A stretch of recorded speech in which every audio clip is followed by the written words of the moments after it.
All right, you guys, tonight we are talking about fundraisers. I do have some notes, so I'm going to pull them up. And if you have questions, feel free to ask them at any point.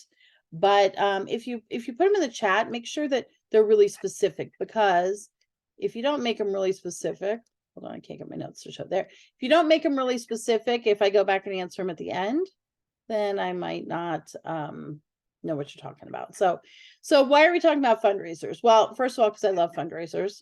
Also, it's a perfect time of year in our business to talk about fundraisers. Like, we're at the end of August, we're going into new catalog, we're in an incentive period, and this is a time of year that fundraisers do incredibly well. Okay, I have a sweet spot, a sweet window of time that I love to do my fundraisers. I never say no to fundraisers anytime during the year, but there is like a certain window that they're my favorite. So so what gives me credibility to speak about fundraisers? I've done fundraisers honestly since, so I joined in November 2008, and I did my first fundraiser in January of 2009. So just a couple months in, I did my own fundraiser. And fundraising, I guess it was a thing, but I didn't have any mentoring or help with it. I just kind of winged it, and it went really well. And so I did more fundraisers and more fundraisers and more fundraisers and more fundraisers. And in some ways, we built our business on fundraisers. They've always been a fundamental part of our business, and really something that I'm really passionate about and I love. But fundraisers are funny because some of you are really scared by fundraisers. Put in the comment if you are scared in the chat, if you are scared by fundraisers. I want to see who's uncomfortable with fundraisers. Jan was. I am kind of me. I am kind of yes. I am kind of scared. My first one just didn't go well. Okay. Yep, we'll talk about that. Okay. So now I want to know, why are you scared of them? Like, what part is scary? Like, let's break that down. I want to make sure that I cover that. Does anyone do Facebook parties with fundraisers? Yeah, sometimes I do a Facebook component. They intimidate me. I've never done one before. Okay. All right. Any other reasons why they're scary? Only because I've never done one. I just don't understand where to start. Very overwhelmed. Okay. All right. That I won't make enough for them. Okay. All right. Good. That's a good starting point. Okay. So let's break down some of this. First of all, because people do think that fundraisers are like mystical almost, or like these strange creatures, right? They're scary. Some people think that you have to be super professional and that it has to be super corporate like to do a fundraiser. But most of you simply overthink them. Like, that's a reality. I know you don't like that, but most of you simply overthink that.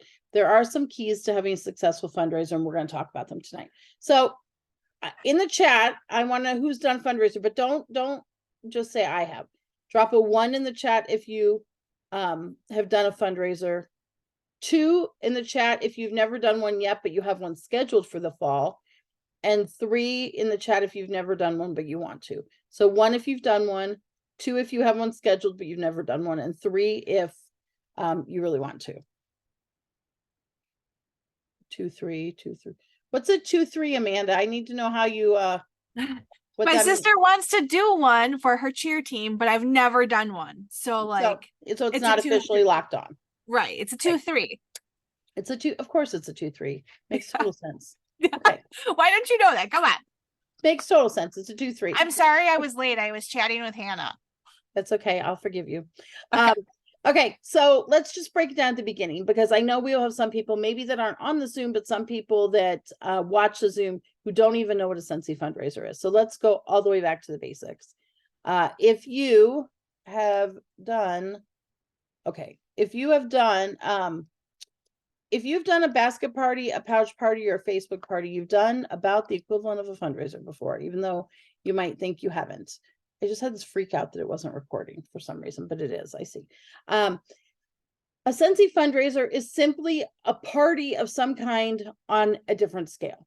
It is simply a basket party, a pouch party, a Facebook party, just a way to collect orders for an organization or a cause that you're passionate about, where you are going to donate the commission or some of the commission to the organization. It's simply a way for you to share some money with an organization through sharing Sensi. The people that support the cause buy it, and you donate your commission back. Okay, it's nothing more than a large party, than a party on a larger scale. And if you're in some ways, it's almost smaller and easier than doing like a basket party or that kind of thing. So the way we're going to dig into the way it works and all of that kind of thing, but basically it's just a way for you to offer your commission to an organization that you're passionate about. Okay, nothing more than that. Is that scary, you guys? Because I mean, don't you want to help organizations and causes you're passionate about? Someone tell me that's not scary. No one's typing in the chat right now. You guys think it's scary still. Okay. So why would you want to do a fundraiser? And we talked about this last night on our Leaders Lounge a little bit, because someone said, I don't want to call her out. Someone said, I need to keep all my commission right now for myself. Right. And my response back to her was, and I get that. And I get that we're in a season that y'all might need a little more help at home to pay the grocery bill and that kind of thing. I don't want a fundraiser to take the place of something you already have on your calendar, an event, a party, that kind of thing. I want fundraisers to be supplemental and additional. Okay. So why would you want to do a fundraiser if you're going to give your commission away or give part of your commission away? Well, as I said, they're going to give you a chance to support a group you're passionate about, right? Something that you care about. It's a way to help your friends and your customers make money for groups they're passionate about, not just you. It's a way to help find new customers. Okay. So one of the reasons I think my customer base has consistently grown over the years is because I've done fundraisers. So I feel like I do a pretty good job taking care of and loving on my customers, but it's a challenge to find new customers sometimes, right? So when I do a fundraiser, I get myself in front of a group of people I would never have the opportunity to get my name and my product in front of. And so it's a great way to meet new customers. Now, and I'll say this again at the end probably, but if you don't love on them after they purchase from you and you don't do a good job of thanking them in customer service and adding them to your project broadcast or whatever your customer follow-up system is, then it's potentially a lost opportunity. But you have the opportunity to put your hands and our product in front of people that you wouldn't necessarily by doing a fundraiser. So as our products are consumable. So if they buy a warmer, they're gonna need more wax, right? It's like if you give a mouse a cookie, so you give a moose a muffin, right? And a mouse a cookie. I feel like that's right. So they're gonna come back to you for more. Also, you're gonna earn PRV. Now, if you're giving away all of your commission, and we'll talk about what you shouldn't give, it's a personal decision, but the PRV does go way beyond just the commission that ends up in your pay portal on the 10th of the month. So it also helps you earn incentives, right? In the comments, I want to know who is trying to earn Hawaii or Bora Bora. Type Hawaii if you want to earn Hawaii, Bora Bora if you're going for the top level. Hawaii for 2. Hawaii, Bora. Okay, right. SFR, Hawaii. Yes, and SFR as well. Okay. If you are trying to earn the incentive trip, fundraisers, you guys, they're like a massive key to this. Okay. Anytime, and I always do a large number of fall fundraisers, and often I can earn the incentive. Now, I can't earn the sponsoring points. Don't get me wrong, but often I can earn an incentive trip with fundraisers. Okay. Because even if I'm giving away my commission, I am still, and I'll talk to you about how I kind of do that, but I am still earning incentive trip points. They're going towards my team wholesale volume, my group wholesale volume. It works for you all. I can't promote, but you all can promote still. So it helps you promote. If you had a team of 5 people and you were a star consultant, or you were a lead consultant going to star, or a star consultant going to superstar, or whatever, if everyone did a fundraiser in September, October, November, December, your numbers would be so strong. Okay. It would really help with your TWV and your GWV. It also helps with things like annual awards, like annual sales, right? If you're aiming for annual sales award, that's 30,000 PRV that you're trying to sell from May 1st to April 30th. And fundraisers really do help you boost that PRV. So it's not just about the commission today, right? It's about all those other things. And then lastly, I want to tell you, fundraiser coordinators do join. Now, it's kind of a double-edged sword in a positive way. You might be saying, well, I don't want them to join because I want to do the fundraiser again next year. In a lot of cases, it's a conflict of interest for them if they're the teacher at the school or the coach of the team. It's a conflict of interest for them to actually sponsor the fundraiser. So they might come back to you to do the fundraiser, and you agree that, when their customers want refills, they can go to them, right? But the school may say, for example, you can't be the Sensi consultant because you're the teacher of the, coordinating the whatever, student council or whatever, or the band. So it's a conflict of interest, but they still join because they see how much people buy and they realize what a great product we have and that people will need refills. So, okay. All right. So we've talked about who wants to earn the incentive trip. I'm telling you, if you book your schedule with fundraising, I'm not saying don't do all the other things. You absolutely want to do all the other things, but fundraisers are a huge help. So how do you find your fundraisers? Now, there's a lot of different ways that you can find fundraisers. I always start with your passions. What are you passionate about? Okay. And then I would say groups you understand. Now, and I'm going to kind of break that down for you and give you an idea of what that means. I want you to think about your life. I want you to think about your passions. Perhaps you're involved in animal rescue or foster care, or you have a child that's a dancer or a cheerleader, or I'll use the two examples. You guys have heard them before, but with two of my three kids. So one of them was a collegiate rower. She was on the rowing team in college, but she was a rower in high school. Rowing is a really expensive sport. And so I understand the costs associated with a rowing program and the ways they might want to earn money. My oldest kiddo was a rugby player in college. Didn't play it until he went to college. Don't really understand why he decided to play one of the most dangerous sports for the first time in college, but it's cool. And so I understand the cost, and rugby at the university level is a club sport. It's like my daughter was on a Division I collegiate program, had some scholarship money. Rugby is a club sport for men, so they need money. It's not a sanctioned sport by the NCAA, so they need some money. So I can very easily talk to, and I do on a really large scale, I can talk to rowing programs anywhere in the country and tell them why our fundraiser would be a good fundraiser for them. I can tell them how they could use the money and how it would be helpful, because I know what the expenses are, right?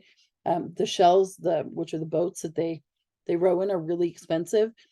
They go to regattas, that it's a very expensive event. They spend the night in a hotel typically.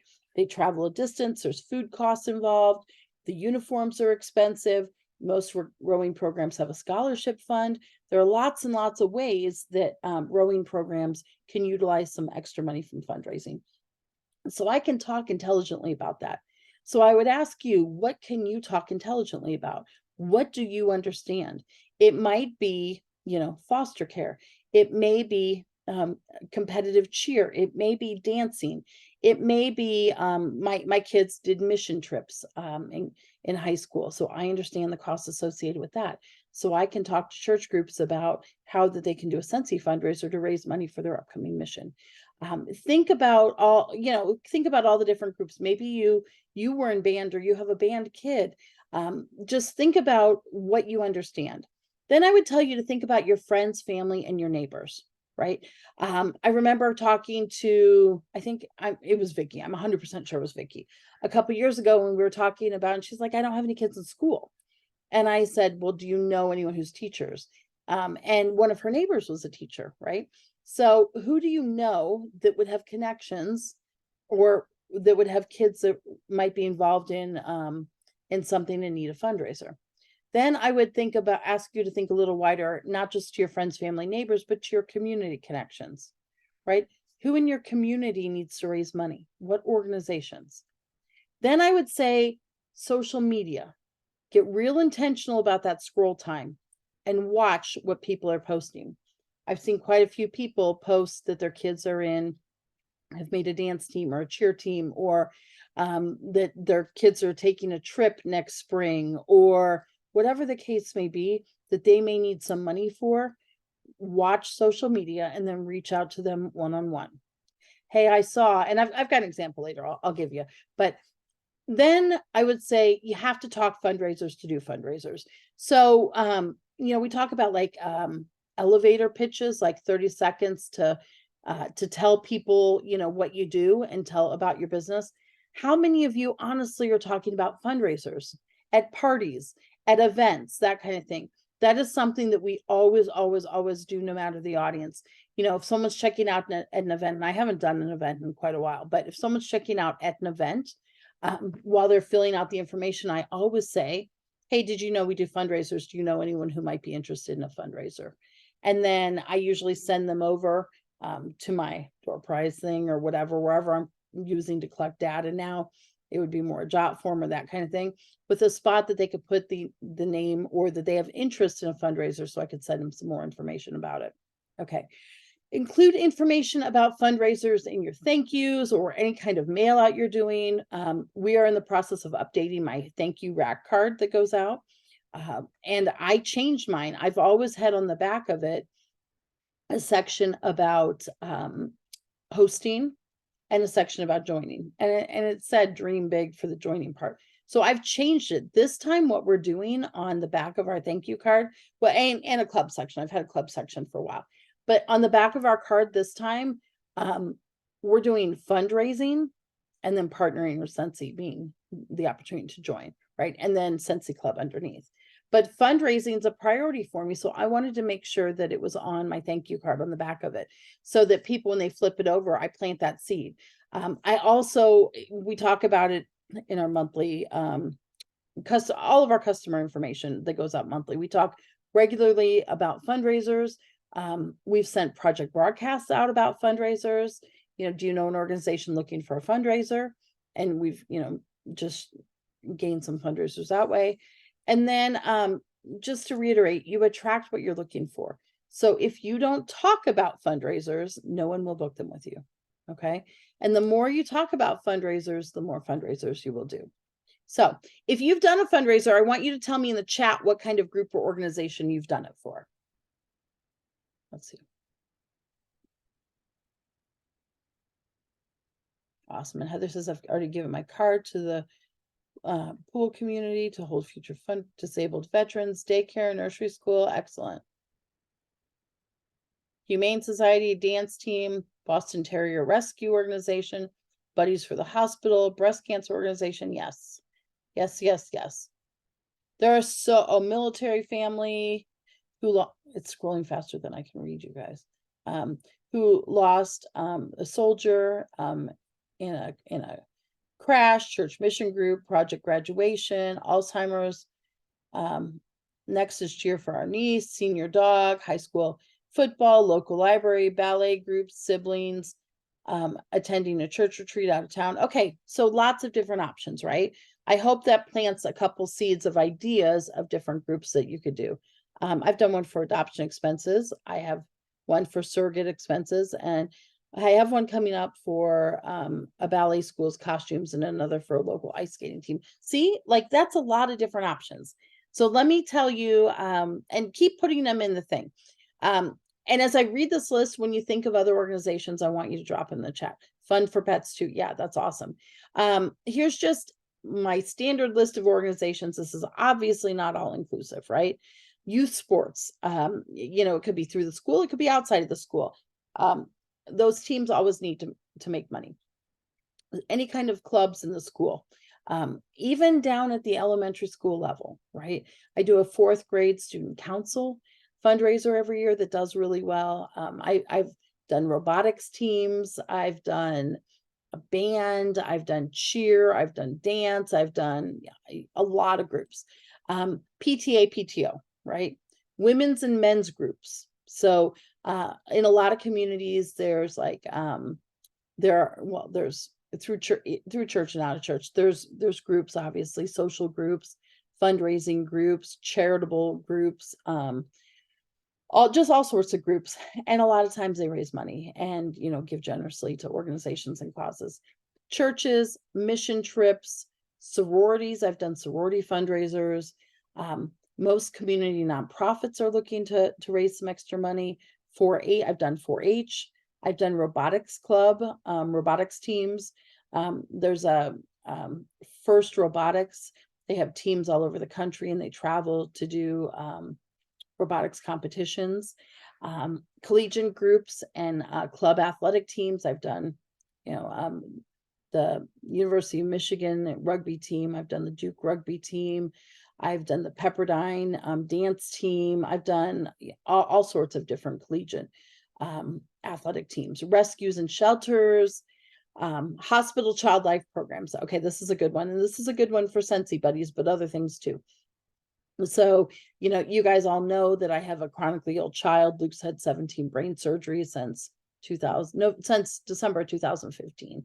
And hospitals are great. They have these child life programs where they come in and they try and make life as normal as possible and make the kids comfortable, right? They are always looking for donations. Buddy drives are fantastic for that. But you could also just do a regular fundraiser, right? And raise some money. A lot of hospitals have an organization that's a philanthropy part of the hospital, and you can do fundraisers for them.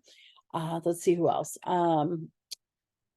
Adoption, foster, individuals who have a special cause, service organizations, daycare centers, so many different options.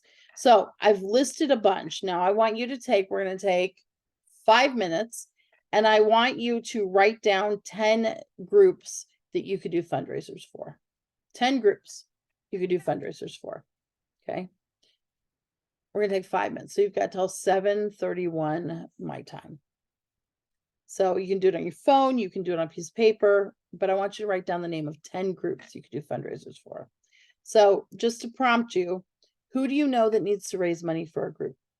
Who have you seen on social media sharing that their kids are going on a school trip, a team that made it to nationals, a band that needs to raise money, a church group's going somewhere? And what groups are you passionate about? Like, what causes and groups are you passionate about? And don't overthink it. Just start writing on paper, writing the names of groups down. And you can scroll through the chat if you need some more ideas.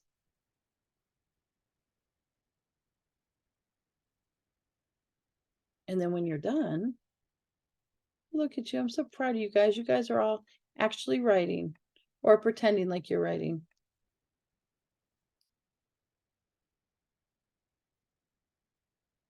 I'll call some of you people out, so you better really be writing, actually.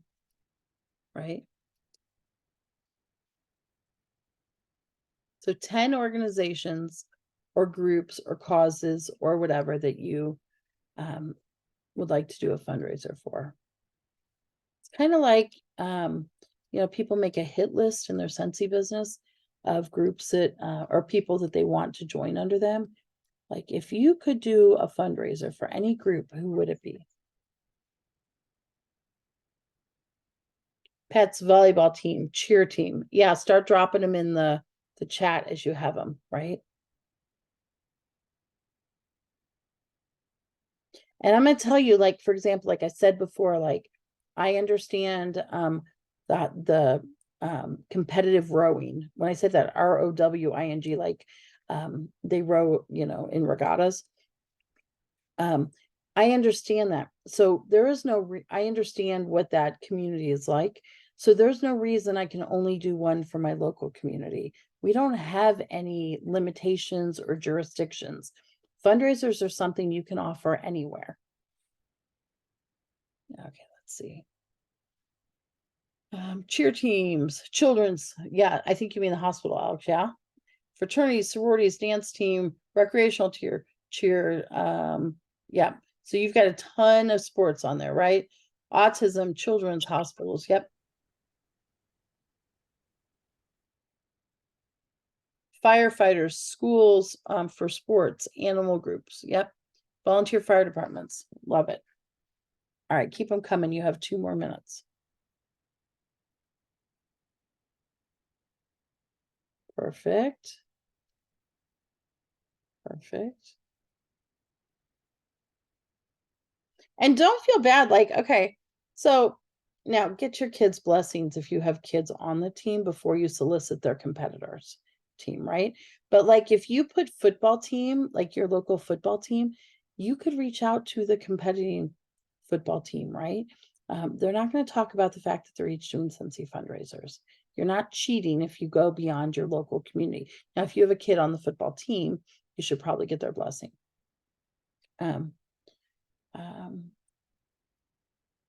Let's see, teachers. Yes. So teachers, I love this time of year when people do fundraisers for two things: to help teachers in, like the elementary school levels and kindergarten and that kind of thing, to do buddy drives so that they have the buddies either when the kids have a bad day or so everyone starts school with the buddy, that kind of thing.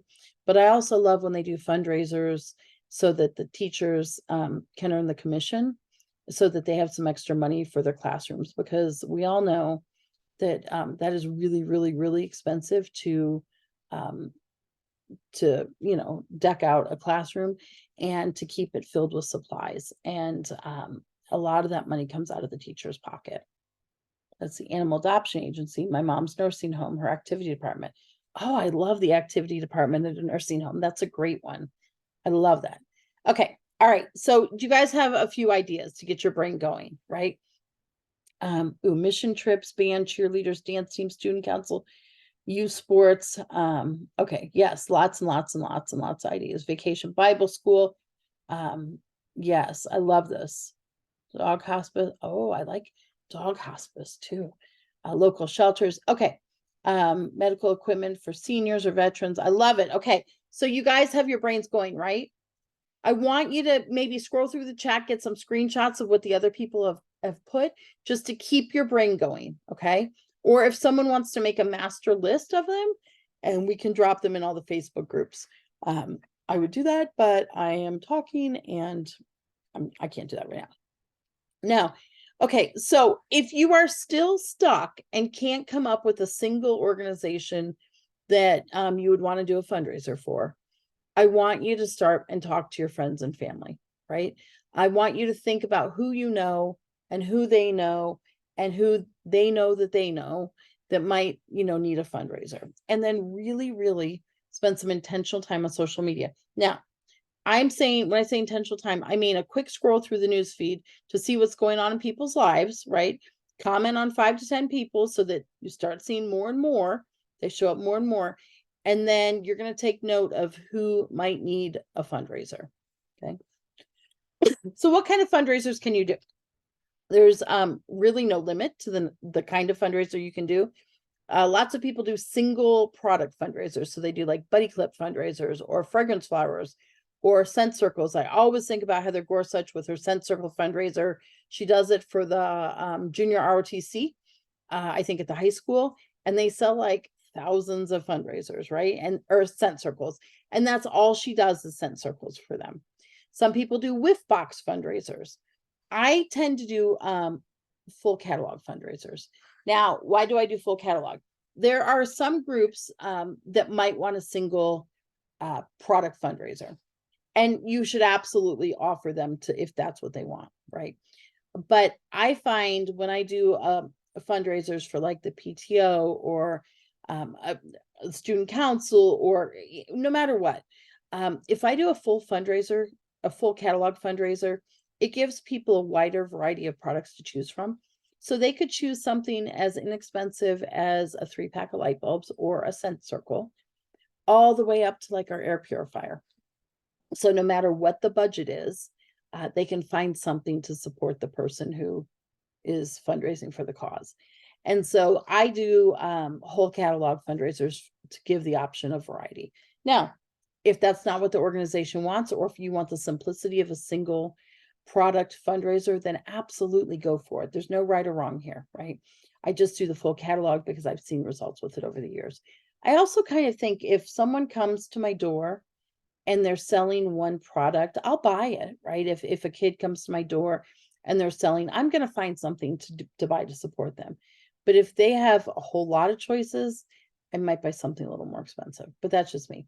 Buddy drives are fantastic fundraisers.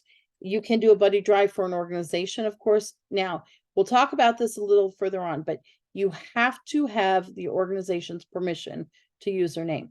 So you cannot fundraise for a hospital or youth group or the fire department or a national nonprofit that you're passionate about without their written permission to use their name and to fundraise for them. Okay. Now, some nonprofits will easily give that, and they even say that on their website, but you need something in writing or proof that you have their permission.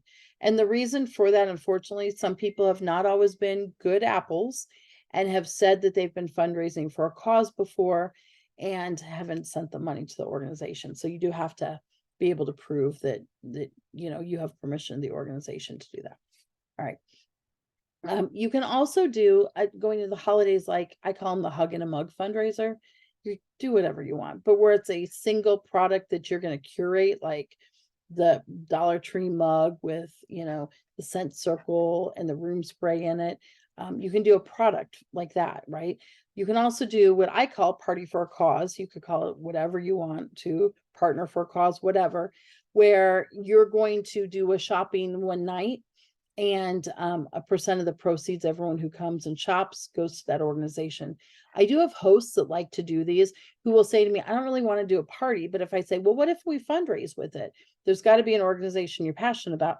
They're much more willing to invite their friends and family over, and they don't feel like so, weird about doing a party, quote unquote, because they know that I'm donating my commission to a good cause. Okay.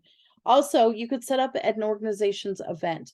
So, for example, going to the fall, there are organizations that have walks, like they'll do a 1-day walk or a 3-day walk, or they will do an overnight walk, or they will have a gala, for example.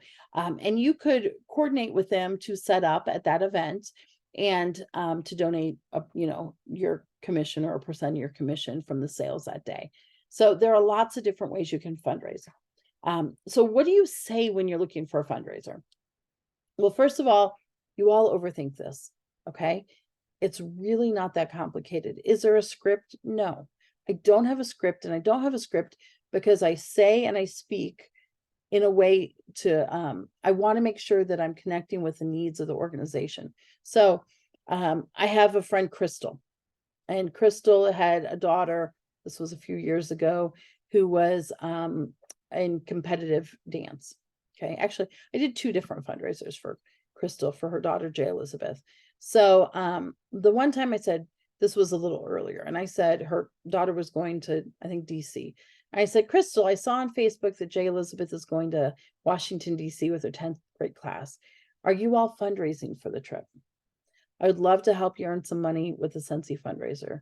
I give back, and then I would tell what percent I was going to give back. Is there someone that you could connect me with at the school? I could offer it to the whole 10th grade class if you think they'd be interested. Or another time she was, she'd made a competitive dance team, and she was the only one from her area, and they were going to meet up nationally and compete, like all come together. They'd have a little bit of practice time, and then they would all,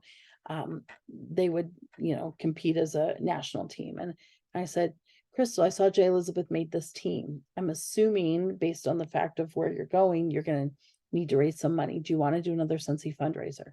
I said, and then I said, we can do it for you only, or if you think that there's other parents that might be interested, if you want to connect them with me, I'd be happy to offer the same for them, because that was a whole bunch of different people in different areas, right?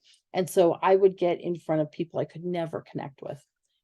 So don't overthink it. It's just a casual, caring conversation.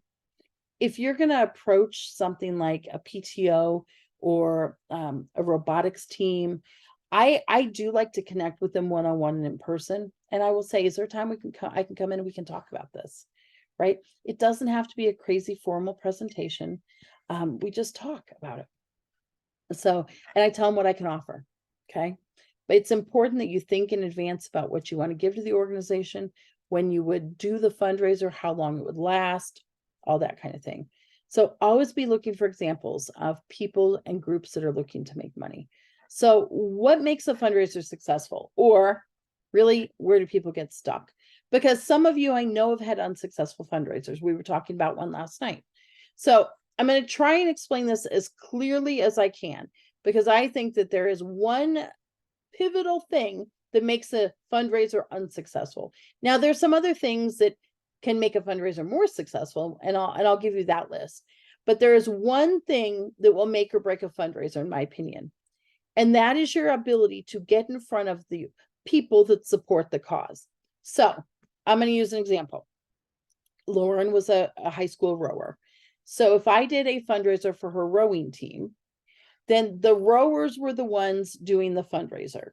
So they were each going with a fundraiser packet, and they were collecting orders and getting online orders from their friends and their family. Okay. The coaches also fundraised. And so they had a group of people, including past parents, who were passionate about the rowing program and wanted to support it. And so they bought it. Now, if I just went to my next door neighbor and said, Julie, do you want to fundraise for the rowing team? Julie would have been like, I don't know anything about rowing. I don't have kids that row. Why would I want to do that? We get stuck with fundraisers because sometimes we have an idea of something we want to support, but we can't properly articulate how to get the fundraiser into the hands of the people that will support it. So if you're doing something that you're passionate about, you have to work with the organization to make sure that their audience has access to the fundraiser. Okay. So if you're wanting to do a dog rescue, we'll say, you have to get the fundraiser information in front of the other people that are passionate about that kind of dog rescue. The people that are donating money, the people that are volunteering, the people that support at their gala or their fundraiser.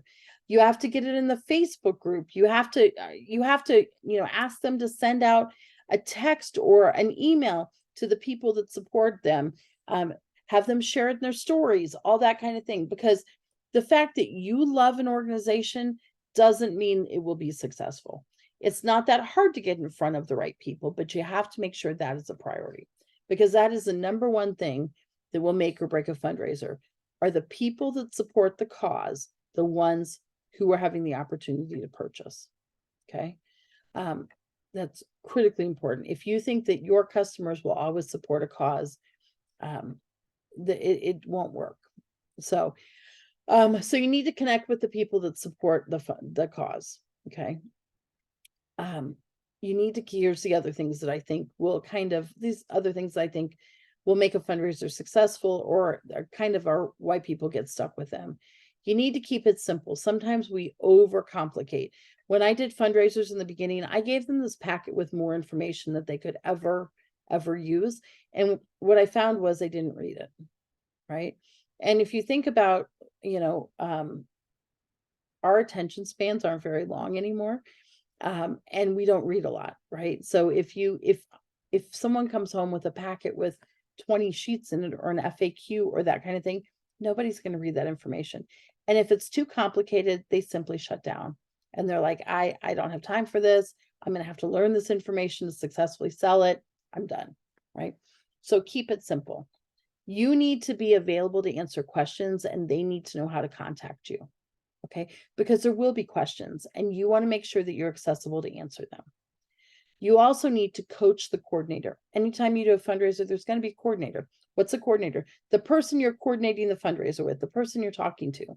They're going to be like your partner in crime, right? They're going to be like your Scentsy bestie through the fundraiser. And you need to coach them about how it works. I've done Zoom calls before. I've sent videos out. I've just had simple conversations, just like you would coach a host.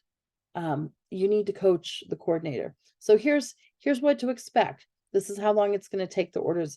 People are not going to, turn the order forms in when they're supposed to. So you need to make sure you give them reminders.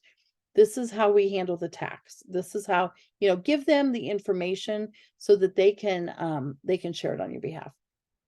Okay. And then, as I said, you need to think about fundraising for groups you understand, right? And then you need to know when fundraiser decisions are made and who to contact. And that's, if you're talking a school, it's a pretty simple phone call to the school. Hey, I was wondering who coordinates your fundraisers for the PTO. Or they probably have a website, a Facebook group where you can get that kind of information. Because you don't want to be too late to the game on fundraising, right? You want to make sure that you are soliciting the fundraiser, and not, people aren't, well, I mean, it has happened to me before, but as a rule, people don't book and then start the next day. So you need to give them a little time. So, okay, let's pretend you have a fundraiser. So what's next? Well, what information, you need, okay, let me figure out how to say this in a way that makes sense. You need to have some facts before you go to the group, right? You need to have decided what kind of fundraiser you want to do. You need to have an idea of when you want to do it or when you're available.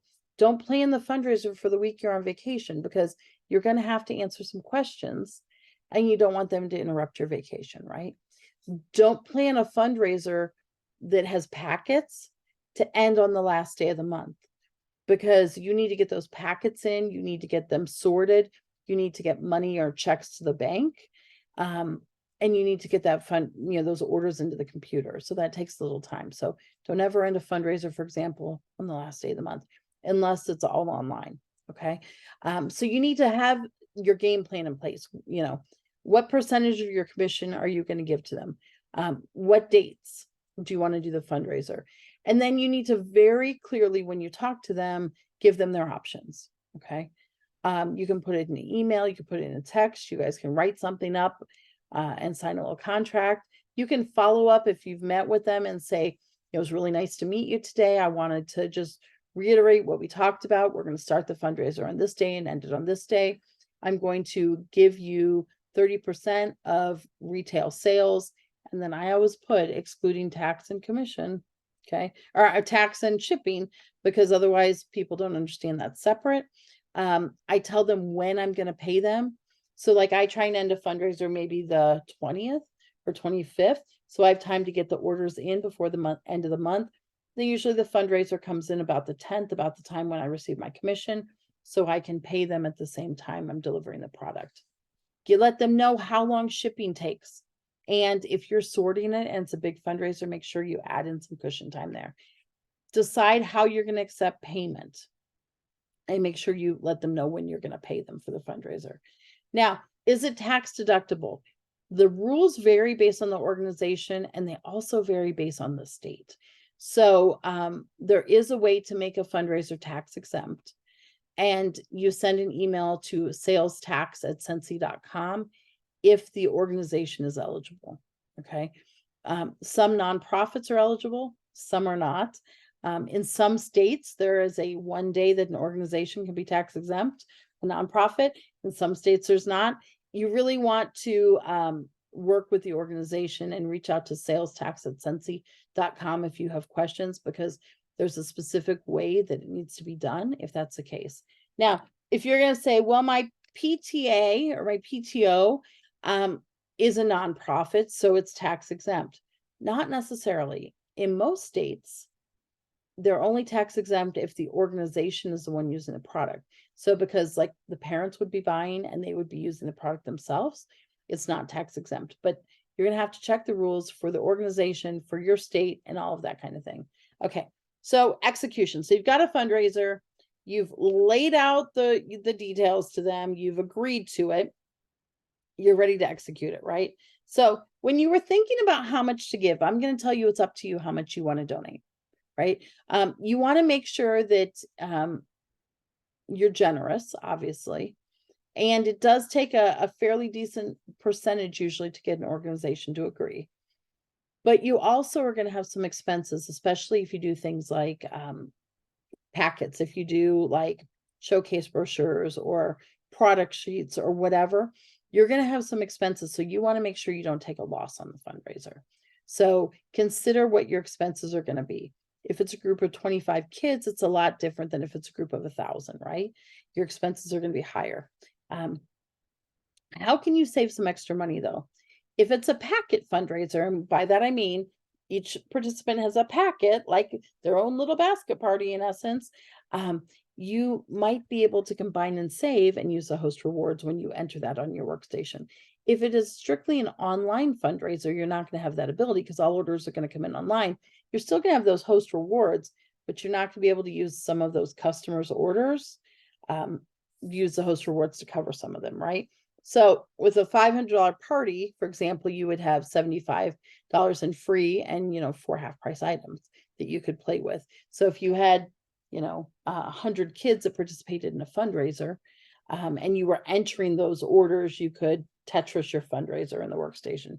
Are you following me, using the half price and free to cover some of it, which would give you a little more extra money to, you would still pay out on whatever the total of the fundraiser was, but it would give you a little extra cushion financially to cover some of your expenses. So, how long should a fundraiser last? I don't ever do them more than 2 weeks. Normal rules apply like they do for parties. So you can't hold money more than 5 days. That's always been Scentssy's rule. And you shouldn't keep something open, more than 2 weeks. So that's kind of my rule of thumb. If you go too long, quite honestly, they bring home the fundraiser packet and they're really excited and they do something and then they forget about it until a couple days before. So if you give them too long, it doesn't really seem to make a big difference. How does the group get paid? You are writing the group a check or getting a cashier's check or a money order, whatever method you guys agree on, from your commission. Okay, Scentsy does not pay them. So what do you do with that? Well, you, depending upon if they're a nonprofit and they have a tax exempt, a tax ID number, and you would need that or a letter from them, then you could maybe take it as a charitable donation on your taxes. If not, you can usually take it, your accountant typically will allow you to take it as a marketing expense because you are marketing and branding your business. So that's the important thing to figure out. How does a group get paid? And then you need to decide, are you going to do packets or is it going to be online or both? No matter who the group is, I always do an online component. Sometimes they want a Facebook group set up. Sometimes they don't. But even if every kid goes home with their own packet to collect orders, I still set up an online link because everyone has friends and family that aren't local that might want to support the cause. Don't overcomplicate this, you guys. It's just like a lot of little pouch parties or an online party. Most people get stuck trying to learn about fundraisers. It's not that complicated. They spend so much time trying to learn, want to be able to do the perfect fundraiser. I can tell you, when I started doing them, I didn't know what I was doing. And did I make some mistakes? Sure. There's ways they could have been better. But sometimes we have analysis paralysis, is that what you call it? Or failure to launch because we spend so much time learning and we never do. So that list of 10 people, 10 organizations that you made, it's not going to do any good if that list stays on that piece of paper you wrote it on. You have to take action tomorrow, the day after, reach out and contact these groups. If you're waiting until you have the perfect letter written or the perfect verbiage, it's never going to happen. The worst that happens is they say no. And then I'm going to tell you, there's a whole bunch of additional organizations that still need to raise money. So now there are a few rules. So I'm going to quickly go through a couple of rules. You cannot find, and I say this, I always say this, but in light of some of the wildfires in Canada right now, or the flooding in part of the US right now, or the hurricane that's, about to hit Florida and go up the East Coast, you cannot fundraise for a national disaster without Scentssy's permission. It is against the rules. Plus, I'll be honest, it's a little tacky. As someone who's been part of multiple national disasters, everyone comes out and throws out that that's what they're doing. And often the money never gets to the organization. So you are not allowed to fundraise for a national disaster without written permission from Scentsy. Okay. You can't use an organization's name without their permission. And I already mentioned that. So if you want to fundraise for National Breast Cancer Foundation, say, I don't know, just pick an organization. You can do that if you have their permission, but not without it. You must be able to provide proof if Scentsy asks for it, that you and the group agreed on I call them the rules, the start and stop date, the percentage that you were going to give to the organization, when you were going to pay them, all that kind of thing. And so that's why often if I sit down and I meet with a group, I will send them an email afterwards. It was really nice to meet with you. As we discussed, we're going to start the fundraiser on this date. This is how we're going to do it. I'm going to pay you this percent and I will have your products delivered to you on or about this date. And then I would say, since he has 10 business days to ship, plus standard delivery time, et cetera, et cetera. All normal social media rules do apply with a fundraiser. So the things you can't do on social media normally, you can't do just because you're doing something good and raising money for a good cause. Normal timelines for parties apply. You can't hold money more than 5 days, just like normal, and you have to be ethical. Okay. So what tools do I use? I do have a fundraiser packet, and I'm going to share the template. There's a couple things in here that haven't been updated yet because my fall ones haven't started yet. Let me see if I can get this to copy.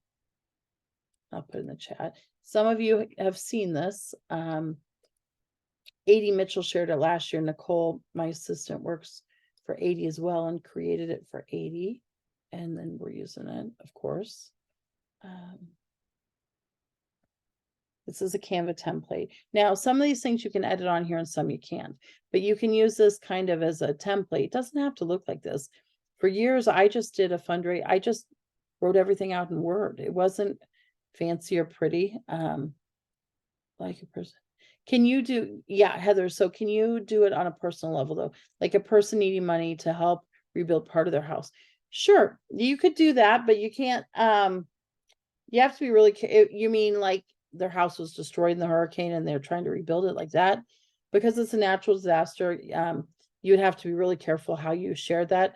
Also, the key to that would be when you think back to why fundraisers are successful or not, your friends and family and customers might not be real passionate about that unless they're closely connected to her. So you would have to, or them. So you would have to figure out how to get the fundraiser in front of the people that love that family for it to be successful. Okay. So I do use a fundraiser packet. I do mostly packet fundraisers, but I do a little bit of everything. I also use the fundraiser letter from Heidi and Orville. And I always change things and make them appropriate for the group, right? Don't think that you have to use this template by any means. Some things you can and can't edit anyways, but use it just to give you some ideas of the things that you might want to think about telling them or asking them. Okay, so let's just summarize and then I'll ask questions. Fundraisers you do your way. There's no right or wrong. Well, there's probably a wrong way. Like if you don't follow through, if you're not ethical, if you don't, do that kind of thing. But it's up to you to decide how you want to do them. It's up to you to find the organizations. You are going to donate 1% of your commission. Now, I do donate all of my commission to a fundraiser. Now, I'm not saying everyone should do that. I do it because for me, my long-term, first of all, I'm supporting a good cause. Second of all, I can use a tax write-off. And third, I can always combine my fundraisers in the workstation when they don't have all online orders. And so even if I tell them I'm donating my full commission and I give them the percent, I can use that combine and save, right? And then that's going to help me put back a little money to pay for those supplies that I've gotten. I like to incent groups to fundraise. You don't have to, but I do. I like to do that. So now if it was like what Heather is suggesting, someone needing money to rebuild part of their life, right? I wouldn't incent in a group like that. That's probably a little tacky. But if it's a robotics team, like the 4th grade robotics team, I'm going to the top seller is going to get some Legos or something, right? Or a Sensi Buddy or whatever. I like doing that kind of thing, but it's up to you. Find the group and then actually contact them. You guys, if you make this list and you don't act on it, does no good. Do I have a script? As I said, no, I don't have a standard script because I don't think that's really authentic. So I will just reach out casually to the organization and I'll talk to them about it. Make sure you put anything in writing. Don't leave anything unclear. Just because it's common sense to you doesn't mean it is to them. And please give yourself plenty of time for materials to arrive, checks to clear when they turn in those packets, orders to be placed. Don't underestimate. If you get a $10,000 fundraiser, it takes a little bit of time to put those orders in, right? You're not putting that in one evening necessarily. And for delivery to the of the product to the organization. Because if the product is coming to you, you're going to want to sort it and label it. And so you want to make sure you're getting your information on that product. So you're going to need a little bit of time to do that before delivering to the organization. Now, I do fundraisers all over the country, and I ship product to coordinators all over the country, and I usually can incent them with some free Scentsy. So, and then as I said, you donate the money. I always ask a group how they want to be paid. Do they want a cashier's check? Do they want a money order? Do they want a check out of my business account? And it really depends. Some organizations really won't take personal checks, including like some PTOs. So even though you're a business, they won't take your business check. They want a cashier's check or whatever. Don't ever take cash to them though. You need some kind of proof that you provided payment for your taxes. Okay, so that's kind of a little bit about how to find fundraisers, how to get going on them. I can't stress to you enough how much I think fundraisers can move your business, not only just to earn the incentive, but to expand your customer base and all the things. You have to love on them afterwards. You have to follow up with them. You have to do all the things, but it really, really, really does make a difference. So I'm going to stop the recording and I will answer any questions you have. If I can find where to stop the recording. I feel like I have not done Zoom in like forever, even though I did it yesterday. Let's see. Where's my stop recording? There it is.